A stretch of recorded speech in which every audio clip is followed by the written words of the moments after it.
There is a moment before any action is taken when everything has already been decided. You don't perceive this instant because it makes no sound. It doesn't have the form of an event. There's no clock marking the exact time when a person becomes who they are. And yet, it is precisely there, at that timeless point, that reality receives its most important instruction. The body will come later. The action will come later. The world, always lagging behind the consciousness that observes it, will come later. That changes the question you should be asking. Not what I need to do, but who I've already decided to be before doing anything. Observe a river. It doesn't choose its course by thinking about every bend. The path is already implicit in the slope of the terrain long before the first drop of water touches the ground. The water merely reveals a path that already existed as a possibility. People often believe that it is the movement of water that creates the river, but it is the invisible, silent, pre-existing terrain that decides where the water can go. Its action is water. Its identity is the land. When someone chases after a result without examining the terrain they carry within, they are trying to draw a river in the air.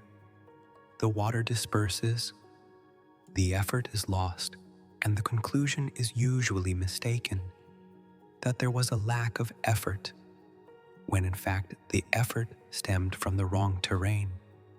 This doesn't mean the action is useless.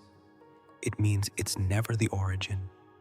It's the visible proof of a decision that has already happened somewhere quieter, in how someone sees themselves when no one is watching, in what that person accepts as true about who is allowed to live as they wish.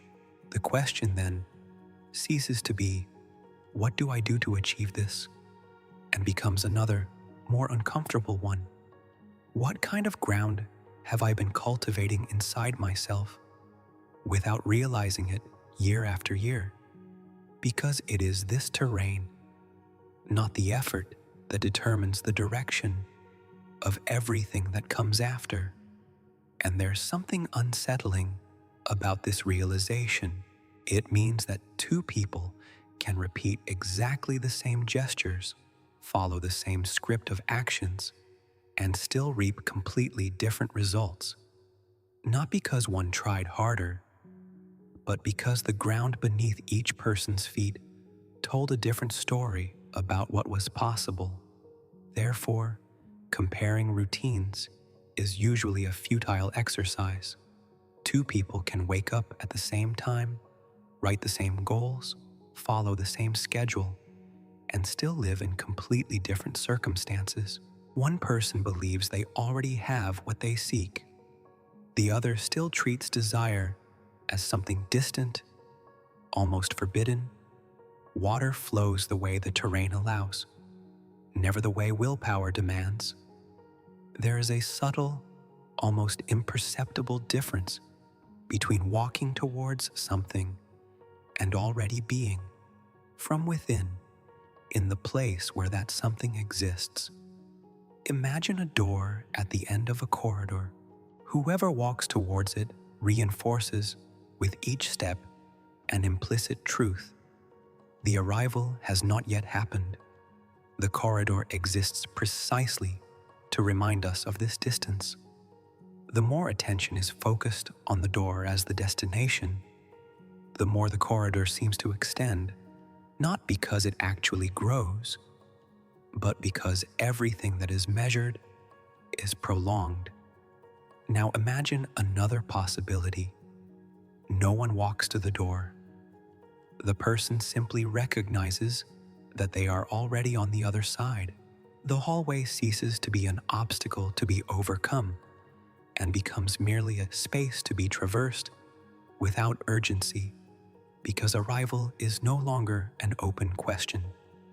Trying is a sophisticated way of keeping the distance alive.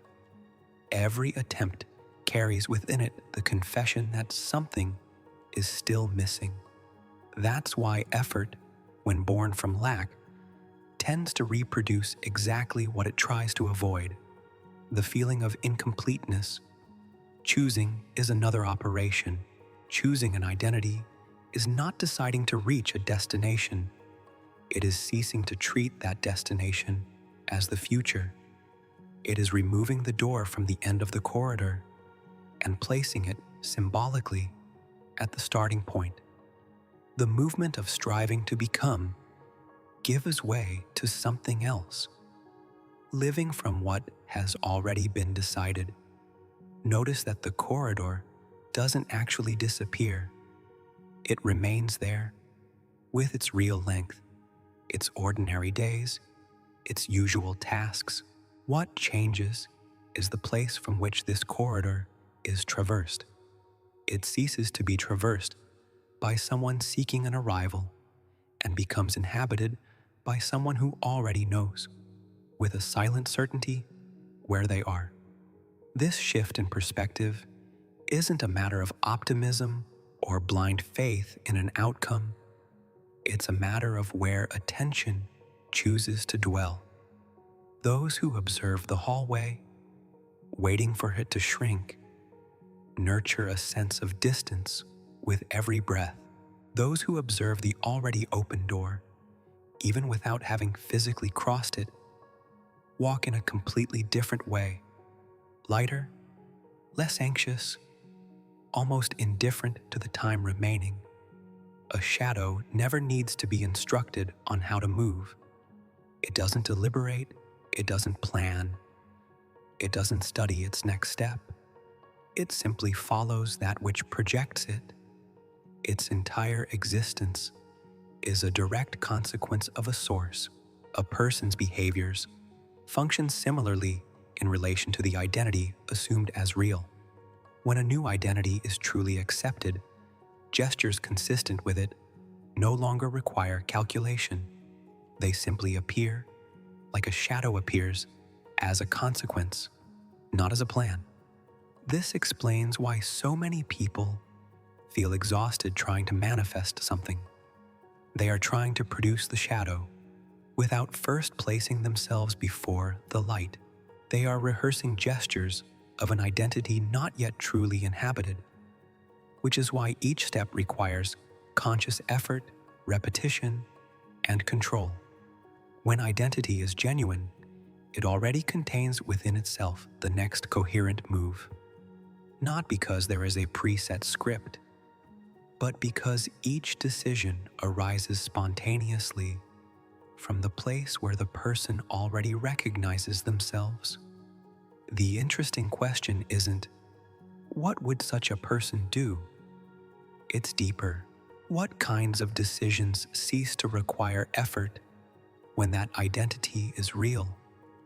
Because right there, exactly there, is the sign that something has actually changed, not on the surface of the behavior, but at the source that projects it.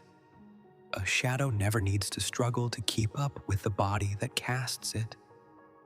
It doesn't lag behind. It doesn't hesitate. It doesn't ask for time to adjust. The same happens when identity is real. Coherent steps don't arrive later as a reaction. They arrive together as part of the same movement. That's why asking, "What do I do now?" too often can, paradoxically, be a sign that identity hasn't truly taken hold yet.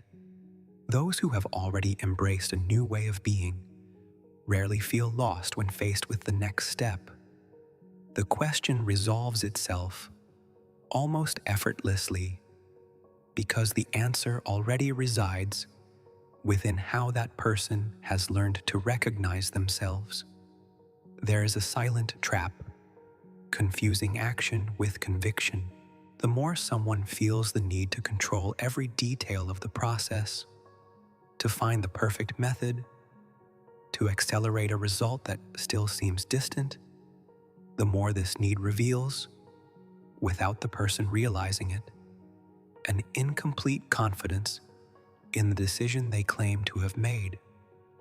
Imagine someone holding onto the edges of a window to ensure it doesn't close on its own. If there were complete confidence that the window would remain open on its own, their hands would be free. The act of constantly holding on reveals a doubt that words have yet to express. Compulsive action, the kind that arises from the urge to guarantee, verify, and control, is not strength. It is fear disguised as discipline. It is an attempt to compensate with sheer effort for an absence of inner certainty. This doesn't mean that taking action is the problem. The problem is the hidden motivation behind the action. A movement can stem from confidence in what already is, or it can stem from the urgency to prove that what one pretends to believe in is real. The difference between these two actions is invisible from the outside and absolutely decisive from the inside. Therefore, observing one's own hands can reveal more than observing one's own results. Are they clenched around some certainty that needs to be defended at all times? Or are they free, loose, available for whatever gesture life demands next? There's a simple way to recognize the difference. An action born of confidence has lightness, even when it requires real physical effort. An action born of fear, however, carries weight, even when it seems small. It's not the size of the gesture that reveals its origin, but the emotional texture that accompanies it, almost always perceived before any words can explain it. A mirror does not create the face it reflects. It merely faithfully returns what is already in front of it. Visualizations, affirmations, rituals, routines. All these resources are often treated as if they were the direct cause of transformation, but perhaps they fulfill a more modest, yet more powerful function. They don't create a new identity.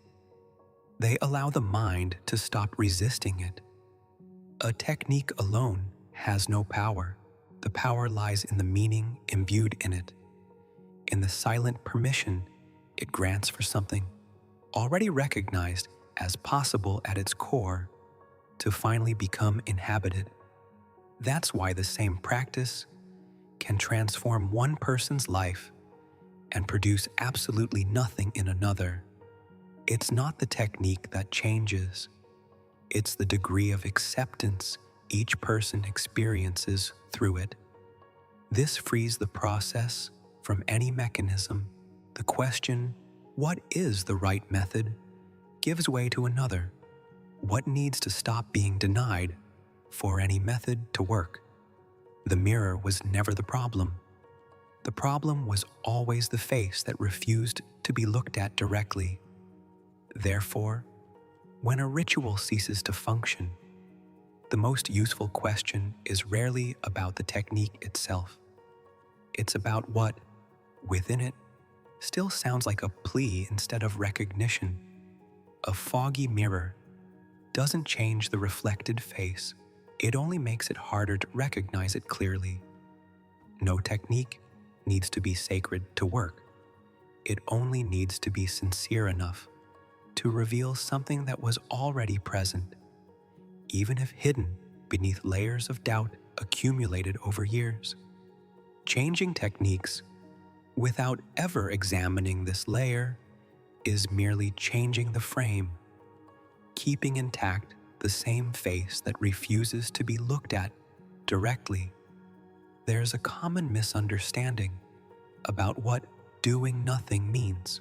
People hear this idea and imagine paralysis. Someone sitting, waiting, motionless, watching life go by. But that's not what it's about. Think of a garden after planting. The gardener doesn't kneel on the ground, pulling the seed upwards with his own hands. trying to hasten what can only happen in its own time. He plants, takes care of the essentials, and then goes on living, cooking, working, sleeping, going through his days, while something continues to organize itself below the surface, beyond the reach of any vigilance. Doing nothing doesn't mean abandoning one's own life. It means ceasing to act out of the urgency of forcing a desire to manifest itself prematurely. It means remaining fully alive, present in each ordinary task of the day, while any truly necessary action arises naturally, without the burden of compensation, without the noise of doubt. And here is perhaps the most important distinction. Deciding is not about repeating a phrase until you believe it. Deciding is not about convincing through insistence. A true decision has a very specific characteristic. It eliminates the need for constant checking. A genuine decision dispenses with repeated checks to see if it's working, just as no one checks every few minutes if they are still the same person who woke up this morning. Being simply is, and living from that being, without seeking confirmation at every step, is what ultimately allows action, when it appears, to be a consequence, not a plea. The river doesn't ask the land if it can continue flowing. It simply flows because the path has already been decided before the first drop falls. And perhaps that's the final image worth carrying with you. Not the life of someone standing still, waiting for life to happen, but the life of someone who goes about their ordinary days, their simple tasks, their natural rhythm, knowing, without needing to prove it, that the path has already been laid out, and that each step, when it comes, will come because the inner terrain already contained it. In the end, perhaps the only question that still deserves attention is this one. Who is this person when no one is watching? When no results have yet appeared? When there is no proof beyond their own silent certainty? Because it is precisely there, in that space, without an audience, that the decision is confirmed as true or reveals itself to be just another disguised attempt at persuasion.